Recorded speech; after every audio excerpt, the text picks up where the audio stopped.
Photoshop professionals. Here's your host, Matt Kloskowski. This week I'm going to do a theme on layer style tips. So every tip throughout the week here will be on using layer style. So let's go ahead and get to the first one. I've got a photo on a separate layer here. I'm going to double click on it and we're just going to add a quick layer style. I'm going to go to stroke. I'm going to go to a color. Let's go to white. We'll put a little white border around this, and we'll go to inside here, and I'll increase the width a little bit. So that's not the tip, though.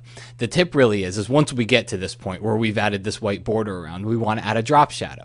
Okay. Well, what you can do with a lot of your layer styles is instead of changing the angle and the distance settings inside of the sliders here, okay, you can choose all that there, but when you move your cursor over the image, when you see that arrow with the little kind of up, down, right, left arrow next to it, that means you can move that layer style around visually. So you don't have to tweak the sliders. You can actually just come in here, and sometimes, people just find it a lot easier to just visually get in there and just position something the way that you want to, and then you can always come back here, change your opacity and things like that. And it doesn't just work with your drop shadows. If you come inside, if I went to an inner shadow, and let's make it pretty obvious because it's a little bit hard to see, but you can see I've added an inner shadow. Again, I can use my cursor to go in there and change it. If I go to inner glow or outer or inner glow, look at the cursor. It's now a hand. That means it doesn't have the ability to change anything. It's just going to move the image. And that's how you'll know whether or not you can change what you're doing. If you see a hand, it means you can't do anything.